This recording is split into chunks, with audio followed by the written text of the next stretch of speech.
Boa noite a todos. É uma alegria estar aqui novamente.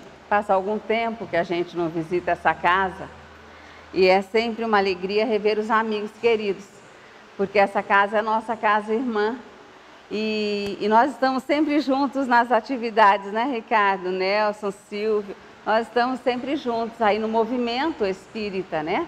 Que nós atuamos no movimento espírita. Já estaremos todos juntos na feira do livro espírita e isso forma uma familhona, é uma delícia o trabalho no movimento espírita, é uma delícia trabalhar em nome da doutrina, trabalhar em nome do Cristo. E hoje nós vamos trabalhar 2 capítulos do livro Caminho, Verdade e Vida. O livro Caminho, Verdade e Vida, ele faz parte daquela série de estudos de Emmanuel pelo Chico. Então é Fonte Viva, Vinha de Luz, Fonte Viva, Caminho, Verdade e Vida, Pão Nosso, Ceifa de Luz, uma série de livros de estudos. E nós vamos estudar 2 capítulos, e nós vamos estudar o capítulo 147 e o capítulo 47. O capítulo 147... ele traz um texto de Paulo, que está em Atos dos Apóstolos. E ele diz, Paulo, ele está narrando a sua experiência às portas de Damasco para uma multidão, uma pequena multidão. Ele estava iniciando o trabalho dele. E ele estava narrando tudo o que havia acontecido com ele, como ele chegou a Damasco, todas as suas,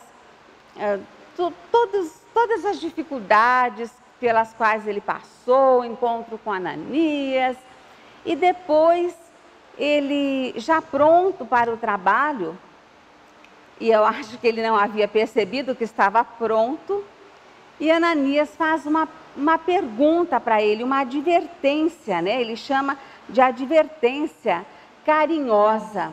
Ananias diz assim para Paulo: e agora? Por que te detens? E Paulo, porque ele estaria pronto já para o trabalho. E agora? Por que ainda não trabalha? Por que ainda te detens? E nós vamos fazer uma memorização dessa passagem de Paulo para sentirmos o que foi essa experiência para ele. Paulo, que antes de ser Paulo era Saulo, antes da sua conversão era Saulo, ele era um jovem muito bem nascido, bem criado, bem formado. Quando nós conhecemos Paulo, ele já era um doutor da lei. Ele era um jovem com muito poder. Ele era um jovem bem colocado na sociedade. E por ele ser tudo o que era, ele era naturalmente um jovem vaidoso, orgulhoso, prepotente, arrogante. Mas ele não era mau. Paulo era uma pessoa boa. Mas ele era tão reto na sua conduta, mas ele era tão reto que ele não admitia que alguém não fosse. Ele já era um doutor da lei. Ele seguia as leis de Moisés com tanta retidão que quem não a seguisse, ele considerava que estivesse contra. Ele era mais ou menos assim, não está comigo, está contra mim. Era mais ou menos isso. E aí ele perseguia, e ele mandava prender, ele mandava açoitar, ele mandava matar, porque ele achava que todo mundo tinha que andar ali. E naquele momento, ele estava ouvindo falar de um tal homem, um tal de Nazareno, e esse Nazareno estava incomodando muito esse jovem. E ele tinha uma noiva. Essa narrativa está em Paulo e Estevão, que é um livro que todo mundo tem que conhecer, né? Ele tinha uma noiva que se chamava Abigail. Eles se amavam muito, de verdade. O amor deles era verdadeiro. E eles tinham sonhos, eles tinham projetos de vida. Eles tinham projetos de casamento, de receber os filhinhos. E Abigail era uma jovem muito delicada, sensível, meiga. E um dia, Paulo convida Abigail a ir a um evento que seria naquela tarde. E o evento seria o apedrejamento de Estevão. Mas era um evento social naquele momento. Era um evento. A Abigail, ela amava Paulo, mas ela não, esse lado dele ela não aceitava muito. Mas ela também não poderia se recusar a ir. Ela disse que iria, mas ela deu um jeitinho de chegar um pouquinho atrasada no evento. Quando ela chega, o evento já estava terminando, estava se encerrando já, e ela reconhece no apedrejado o seu irmão Gesiel. E Gesiel havia fugido há muito tempo por causa das perseguições. E depois ele mudou o nome de Gesiel para Estevão, por causa das perseguições. Então, ela, quando viu o irmão, e ela teve tempo ainda de correr e acolhê-lo em seu colo, assim, muito mexida, muito tocada, tantas saudades, e é naquele momento, naquela condição que ela encontra o irmão. E ele tem tempo de dizer algumas coisas antes de morrer, que ele morre em seus braços. E ela diz assim, ele diz assim: eu não guardo mágoa desse homem, porque ele foi fiel a Moisés até o fim. Quando ele conhecer Jesus, ele será fiel a Jesus até o fim. E morre. Abigail fica muito transtornada, muito chocada, muito triste. Fica muito apática. Paulo, jovem orgulhoso, ficou preocupado com o que a sociedade iria dizer em vê-lo noivo de uma jovem que seria irmã de um apedrejado, de um seguidor do Nazareno. Que ele falava com bastante desprezo desse Nazareno. Ele rompe o noivado. Porque como ele era da altíssima sociedade, ele se preocupava com a opinião da sociedade, nada diferente do que acontece hoje. Ele rompe o noivado. Abigail fica destruída emocionalmente, adoece e é acolhida por um casal. O tempo passa. A vida segue seu curso. E a gente sabe o que acontece com as coisas do amor, não sabe? A raiva passa, a mágoa passa, as lembranças boas começam a voltar e a saudade chega e se instala. E Paulo sentiu saudades de Abigail e foi procurá-la. Ele sabia onde ela estava, foi na casa da família onde ela estava. Ela estava muito doente. Ela estava à beira da morte, muito abatida. Hoje a gente entende o que é. Ela teve um processo depressivo profundo e não conseguiu se recuperar, porque ela era uma menina delicadinha, frágil mesmo, né? E ela foi se abatendo e chegou à morte. Ele ficou com ela alguns dias aí, conseguiu conversar, conseguiu acertar alguns pontos, porque ele se sentia muito culpado pelo estado de saúde dela. Ele sabia que era ele o causador daquele processo de prostração. E nesses dias, ele ficou sabendo também que ela havia se convertido. E ele já achou um pouco demais. O irmão já tinha se convertido. Agora a irmã já está convertida. Abigail morre, ele fica ali alguns dias até que acontecem os funerais, procura saber quem foi o causador da conversão, consegue saber onde ele morava e volta para sua casa, pega seus homens, prepara tudo que precisa para uma viagem e vai. Ele sabia que era Ananias, sabia que ele morava em Damasco e era para lá que ele ia em perseguição. Foi. No caminho, Paulo ia pensando: que foi que eu fiz da minha vida? Eu tinha tudo. Eu tinha uma noiva que eu amava, que me amava. Nós tínhamos projetos de vida juntos. Nós idealizamos o nosso lar. Nós idealizamos a chegada dos filhinhos que enriqueceriam o nosso lar. O que foi que eu fiz? Que agora eu estou aqui nessa angústia, nessa solidão, nessa tristeza, e ele se sentia culpado pela morte de Abigail. Ele sabia que ele era culpado. E ele pensava assim: o que é que acontece com os seguidores desse homem? Como eles podem sentir tanta paz? Eu não consigo. Estevão morreu me perdoando. Como pode Estevão morrer me perdoando? A serenidade que esses homens sentem, eu não consigo sentir.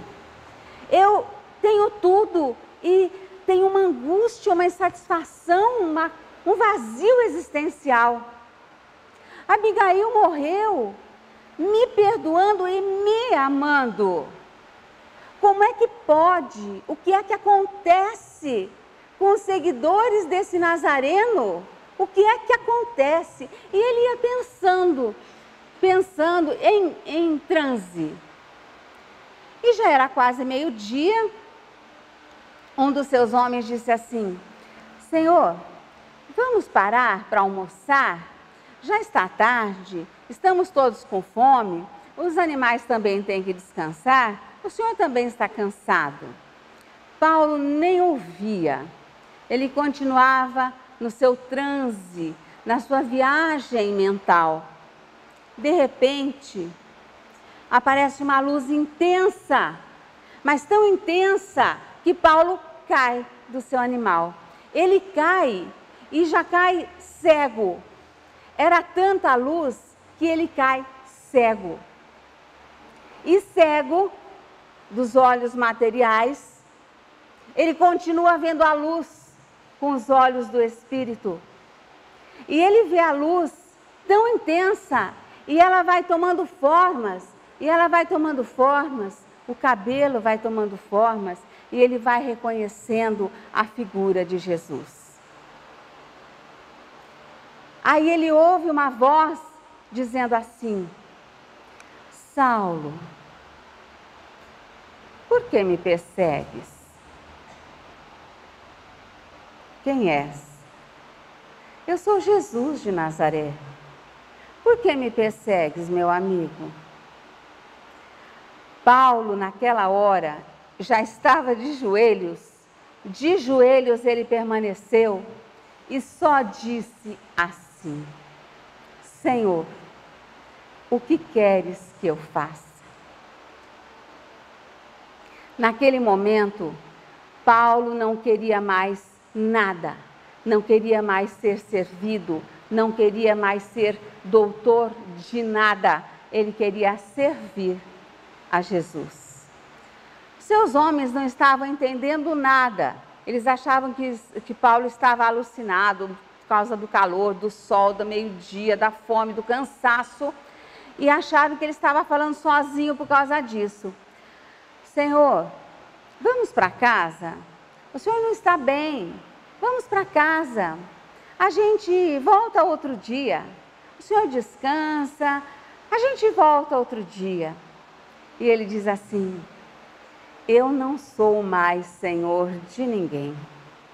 A partir de agora, eu sou servo de Jesus.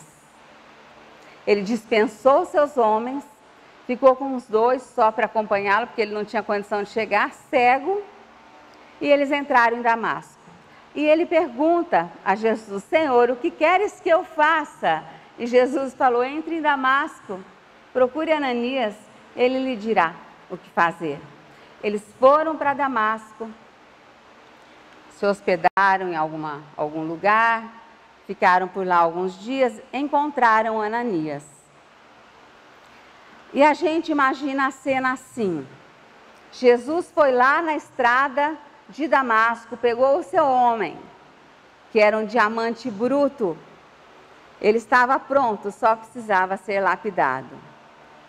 Ele foi lá em Ananias: Ananias, o nosso homem vem aí, receba-o. O Haroldo Dutra Dias, bem-humorado, diz assim, que Jesus foi lá, pegou o seu homem, foi em Ananias, disse: Ananias, o nosso homem vem aí, receba-o. E Ananias teria dito assim: ah, sim, Senhor, aquele que vem vindo em perseguição para me matar? Ah, sim, Senhor, recebo sim. E Ananias recebe Paulo. E imediatamente ele retira as escamas dos olhos de Paulo e Paulo volta a enxergar. E usando uma forma mais poética, nós podemos dizer que Ananias retirou as escamas espirituais dos olhos de Paulo e Paulo começou a ver a vida de uma forma diferente. Paulo é o nosso maior exemplo de transformação imediata. A partir dali, ele só queria servir o Cristo.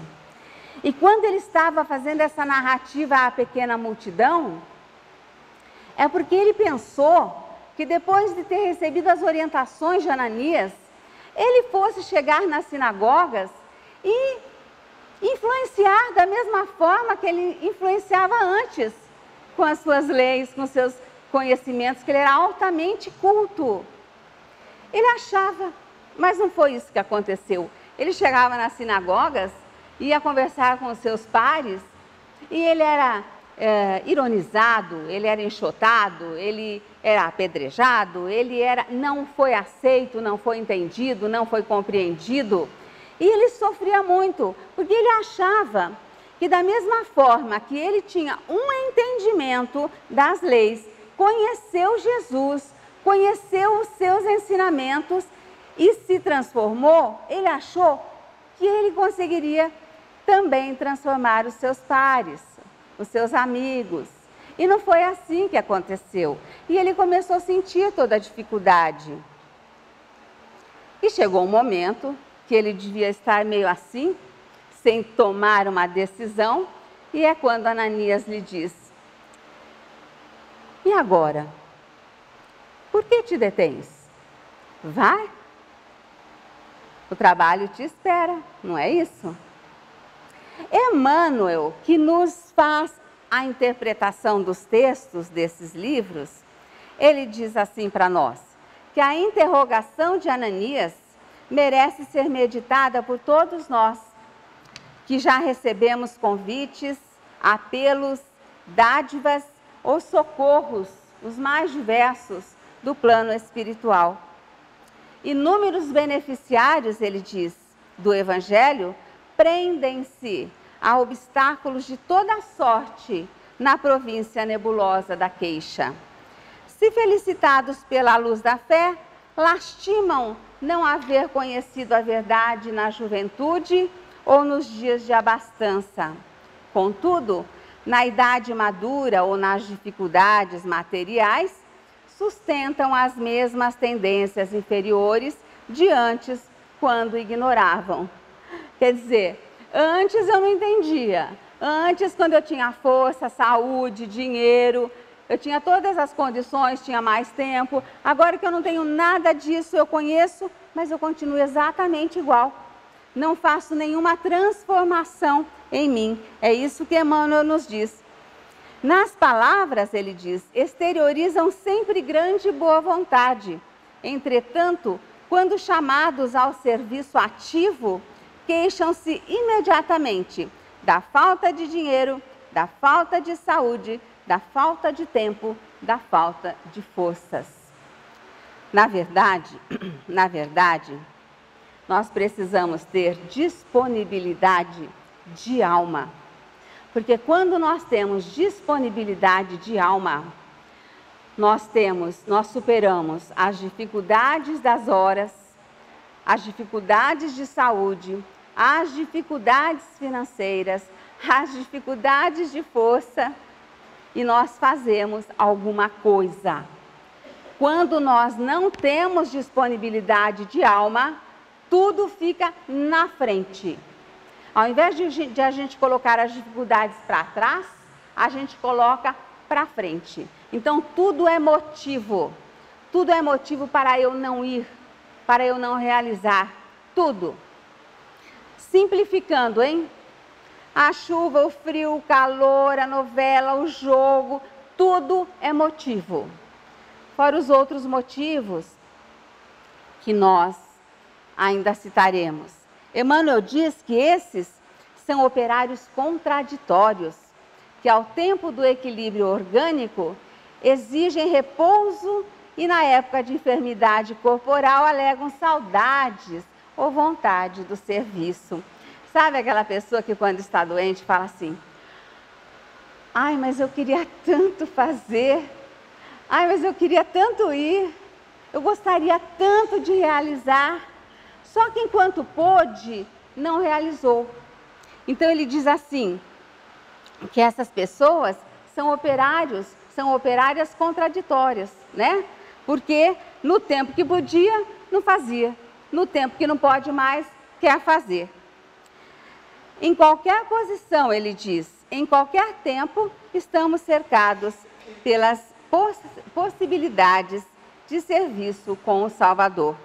E para todos nós, que recebemos as dádivas divinas de 1000 modos diversos, foi pronunciado também o sublime desafio. E agora? Por que te detens? Porque agora eu sou muito jovem. Eu tenho a vida pela frente. E quem é que garante que nós temos a vida pela frente? Nós não sabemos o milésimo do tempo daqui para frente. Nós não sabemos o que acontecerá. E nós falamos, eu tenho a vida pela frente. Agora os filhos são pequenos, eles me tomam muito tempo. E nós vamos usando esses argumentos. Sabem, teve um dia que chegou uma moça lá no Consolador e ela disse assim: eu frequentei aqui a casa há muitos anos. Bom, eu estou na cidade há 30 anos, eu estou no Consolador há 30 anos. E eu nunca a vi. E ela disse assim: eu frequentava aqui, aí eu saí, eu parei de vir por causa que os filhos começaram a nascer. Aí eu pensei, 30 anos, ela já deve estar ficando avó. E ela nunca mais voltou ao centro porque os filhos começaram a nascer. Isso quer dizer que ela nunca levou os filhos para a evangelização infantil. E isso é um dever dos pais. Isso é dever nosso. Levar os nossos filhos para conhecer Jesus, para conhecer os ensinamentos de Deus, onde nós entendemos como verdade para nós. Como verdade para nós. Eu sempre ponho a mão aqui. Olha, o Rossandro Klingen, né? Ele apresentou essa pesquisa para nós. Que foi feita uma pesquisa em 22 países, com jovens de 21 anos. Os mais equilibrados eram os que haviam acompanhado seus pais na religião que participavam, que praticavam, independente de classe social, de raça, de sexo, de cultura, de religião. Então, todas as crianças que acompanharam seus pais na religião que os pais praticavam eram jovens mais equilibrados. E tem pais que falam assim, não, mas eu não quero, ele não quer vir, eu não vou forçar. Depois ele cresce e escolhe. Para ele escolher, ele tem que ter uma referência, senão ele não pode escolher. E se ele tiver uma referência, aí ele vai fazendo as comparações, senão ele não consegue. É responsabilidade nossa. Isso nós não podemos deixar para ninguém. Agora os netos chegaram, esses são outros argumentos. Agora me aposentei, preciso descansar. E assim a gente vai levando, o tempo vai passando e a gente vai empurrando o tempo. Sabe, o Chico, Emmanuel, ainda antes da colocação de Chico, ele fala que esses trabalhadores, eles ficam esperando um grande trabalho. Às vezes a pessoa não quer fazer um pequeno trabalho, não quer, se participa muito sem compromisso. Não quer fazer um pequeno trabalho porque gostaria de fazer um grande trabalho. E tudo é motivo para não se envolver.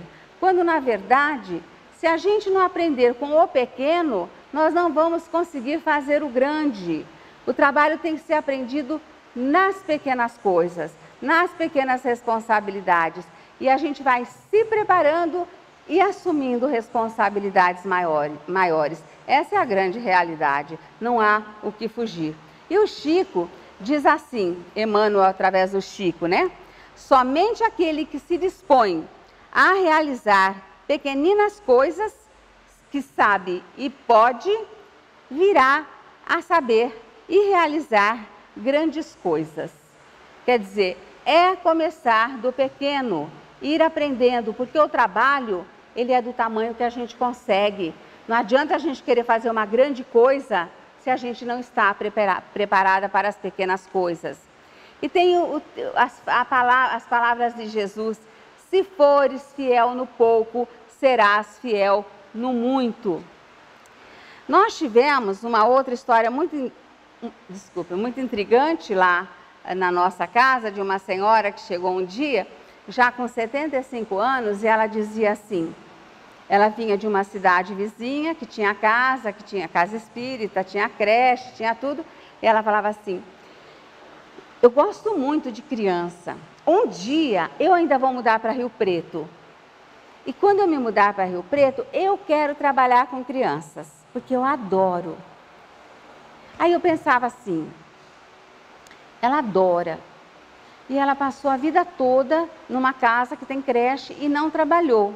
Aí um dia ela vai mudar para Rio Preto e trabalhar na creche. Aí ela já não tem mais coluna, não tem mais joelho, não tem mais ombro, não tem mais nada, né? E graças a Deus a lei não permite mais também, agora é só profissional, porque trabalhar com filhos dos outros é coisa para profissional. Está certíssimo isso. Então é aquele caso, eu queria tanto, eu deixei a minha vida passar inteirinha, eu podia ter feito, mas eu vou fazer ainda. Na outra, quem sabe, né? Na outra, quem sabe.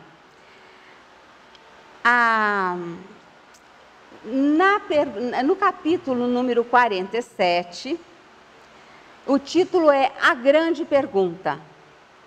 E a pergunta é, e por que me chamais Senhor, Senhor, e não fazeis o que eu digo? Esse é um texto de Lucas, e as palavras são de Jesus. Nesse texto, Emmanuel diz o seguinte, que em lamentável indiferença, muitos esperam pela morte do corpo, a fim de ouvirem as sublimes palavras do Cristo. Não se compreende, porém, o motivo de semelhante propósito. O Mestre permanece vivo em seu evangelho de amor e luz. É desnecessário aguardar ocasiões solenes para ouvir os ensinamentos sublimes e claros. Muitos se aproximam do trabalho, ele diz, mas desejam revelações diretas. teriam mais fé se ouvissem o Senhor de modo pessoal em suas manifestações divinas. Então, veja bem, nós estamos aqui, nós não sabemos muito o que fazer, tem muito trabalho, mas nada se adequa à minha vontade, às minhas aptidões. Então, eu vou desencarnar, vou tirar uma senha, vou esperar para uma entrevista com Jesus, né, Silvio? Uma entrevista com Jesus para ele dizer assim: olha, Silvio, você vai trabalhar nas feiras espíritas, Silvio. Olha lá, é lá que você vai trabalhar. E aí, o Silvio volta, né? Ele volta quando ele tiver condições de voltar, oportunidade, né? Encontrar um casal que queira aceitá-lo. E ele vem e passa pelo esquecimento de novo. Chega aqui, esqueceu de novo, não vai fazer de novo. É por isso que a gente leva séculos, milênios, para crescer um pouquinho, né?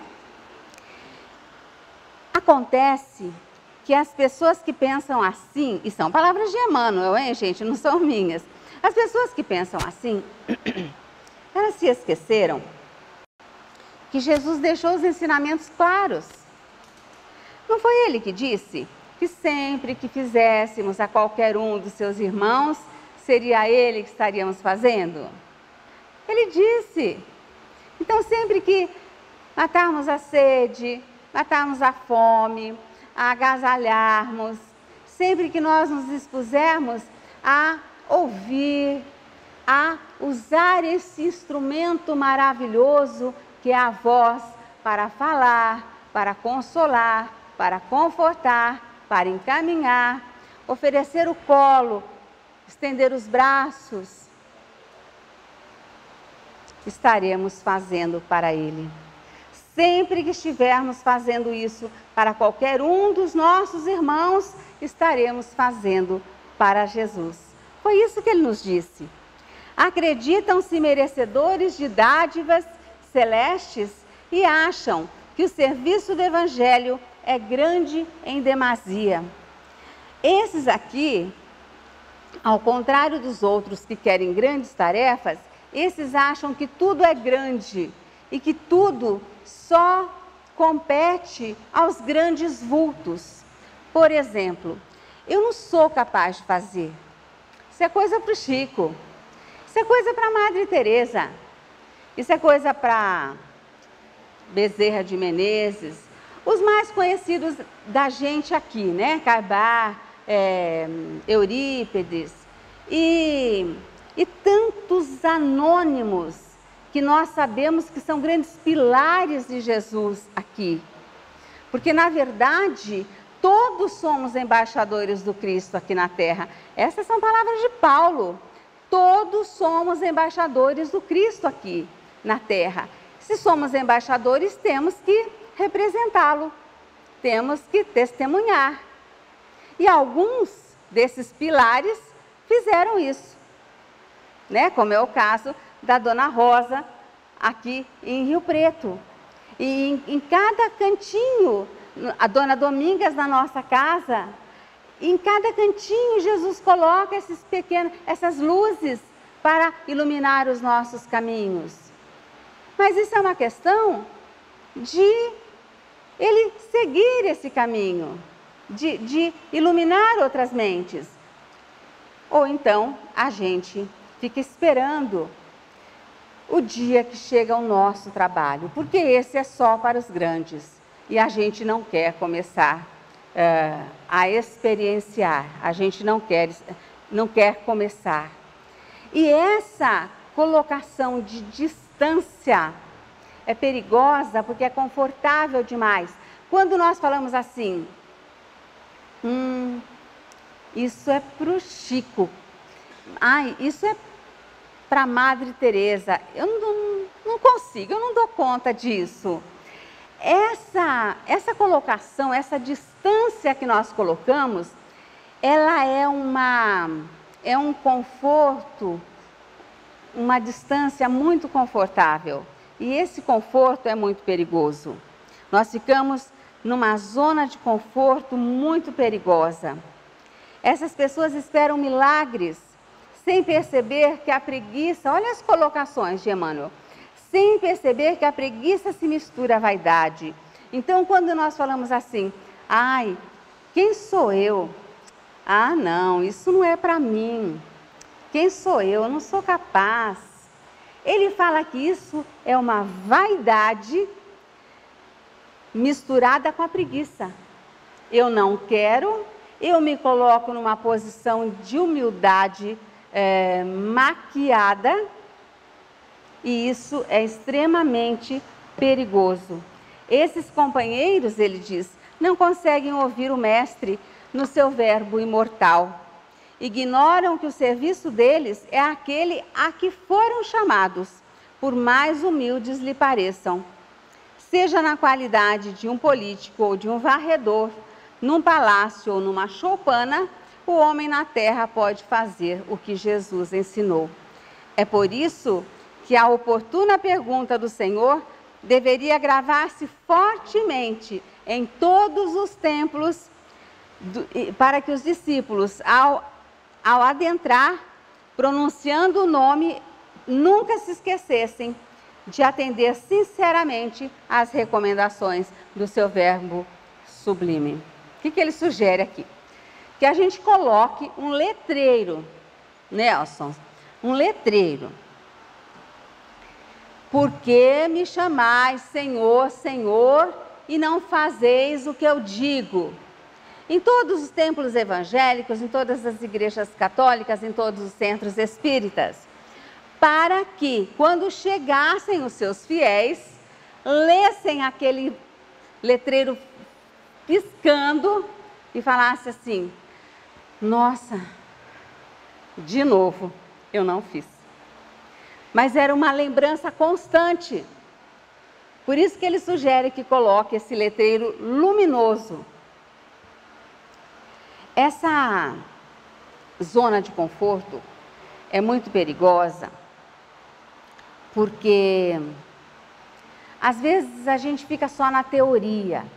E a teoria, ela é muito enriquecedora. Mas se a gente ficar só na teoria e não fazer dessa teoria um exercício, ela pode se tornar nociva. A teoria na zona de conforto é perigosa. A teoria tem que sair para servir. Ela tem que sair para servir. Nós temos que aprender e colocar em prática. Não podemos ficar só aprendendo. Nós temos muitos intelectuais. E do Espiritismo nós temos muitos intelectuais. E esses intelectuais nos ajudam muito no entendimento de coisas que às vezes a gente estudando sozinho não consegue compreender. Isso é uma realidade, isso é maravilhoso. Agora, uma pergunta que eu faço, é minha, hein? É minha, responsabilidade minha. Eu gostaria de saber se os intelectuais, realmente os intelectuais, conseguiriam fazer, Nelson, Ricardo, um atendimento fraterno efetivo. Se conseguiriam enxugar uma lágrima, confortar, orientar, instruir, encaminhar, dar um norte. Eu gostaria de saber se conseguiria plantar uma sementinha de esperança, porque esse trabalho é de exercício diário. Se entregar ao outro, abrir o seu coração para recebê-lo, se colocar no lugar, conseguir ouvir, saber falar, oferecer o colo, os braços, as mãos, isso é exercício diário. Se nós ficarmos só intelectualizando e não fazermos essa teoria sair para servir, não vai servir para muita coisa. E nós temos um exemplo muito interessante de 2 mares. Esses 2 mares são o Mar da Galileia e o Mar Morto. Os dois ficam em Israel, na Palestina. Os dois mares recebem água do mesmo Rio Jordão. O Mar da Galileia, ele é cheio de vida. Ele tem muitos peixes. O seu litoral é rico. A vegetação é maravilhosa, tem vida. O Mar Morto, ele recebe a mesma água do mesmo Rio Jordão e fecha. Ele é um recipiente fechado e a água para ali. E esses dois mares são diferentes em vida e morte, porque tudo que acontece, tudo que vai para o Mar Morto, morre, não tem vida. E o Mar da Galileia, ele é todo vida. E aí, o narrador explica a diferença, né?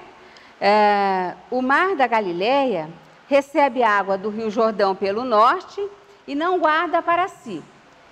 Toda a água bela e fértil que recebe, ele solta pelo sul. E o Rio Jordão prossegue o seu caminho, irrigando e semeando vida por onde passar. Ele continua. Além de ele ter vida, ele ter um litoral cheio de vida, ele continua levando vida. O Mar Morto recebe a água do mesmo Rio Jordão e retém para si. Ele não possui saída, é um recipiente fechado. Assim, enquanto as águas evaporam, todos os sais minerais se acumulam no enorme recipiente fechado e a excessiva saturação torna-se veneno, que mata qualquer espécie de vida. É um mar que mata, e mata porque é fechado. O que ele recebe é bom e saudável. Por ser fechado, ele transforma em veneno. Encontramos pessoas assim, que guardam as coisas só para si. E pessoas que não guardam as coisas só para si. Essas pessoas que não guardam, que distribuem, a sua felicidade está em dar, em servir. Essas pessoas são uma bênção dentro da família, na comunidade, no bairro em que vivem. São pessoas vivificadas, como o Mar da Galileia. Seu calor humano contagia, sua disponibilidade irradia confiança, alegria e vida. Mas, infelizmente, encontramos pessoas totalmente diferentes. Elas vivem para si mesmas, vão acumulando para si tudo o que recebem e possuem de bom. Guardam tudo para si. E esses bens e esses dons se transformam em veneno. São energias deterioradas, como a água parada. E nós sabemos bem o que acontece com a água parada. Vamos aprender a lição desses dois mares. Se formos Mar da Galileia, certamente o Senhor gostará de passear conosco de barco, de anunciar a boa nova em nossas praias, de abençoar e de fazer milagres. Mais do que isso, Ele vai querer morar conosco, como morou na casa de Pedro em Cafarnaum, ao lado do Mar da Galileia. E se um dia o nosso mar estiver agitado, certamente Ele irá acalmá-lo. Agora está em nossas mãos ser Mar da Galileia, ser Mar Morto. Na verdade, nessa existência, nós temos tido aprendizados grandiosos que nos permite sair daqui vitoriosos, sair desta existência vitoriosos. Esta existência tem tudo para ser gloriosa, por tanto que nos é dado conhecer. Pela felicidade de termos conhecido a doutrina espírita, que é essa doutrina de luz, que é consoladora, que ao mesmo tempo em que consola, que enxuga as lágrimas, explica os porquês dessas lágrimas. Ela instrui, informa, ela ilumina, ela baliza os passos na caminhada. Ela nos diz que as coisas não terminam por aqui, que sempre teremos oportunidade de fazer melhor, mas que o melhor momento para se fazer é agora. Ela chega matando a morte, diz que a morte não existe. Ela nos fala da multiplicidade das vidas, da multiplicidade dos mundos, da comunicabilidade entre os espíritos encarnados e desencarnados. Ela acaba com os dogmas, com os rituais. Ela nos deixa tudo transparente. Ela nos apresenta o cristianismo como na sua nascente. Límpido, clean. Está em nossas mãos. Com tudo que nós já sabemos, e sabemos, hein? E Allan Kardec, na Revista Espírita, nos lembra que já temos conhecimento suficiente. O que nos falta é discernimento.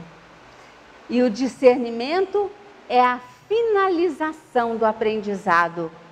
E ele diz que nós já sabemos o suficiente para colocar os nossos pés na nossa estrada de Damasco, que cada um de nós tem a sua. E a exemplo de Paulo, dizer: Senhor, o que queres que eu faça? E fazer. E agora? Com tudo que nós já sabemos, por que ainda nos detemos? Muita paz a todos. Muito obrigada.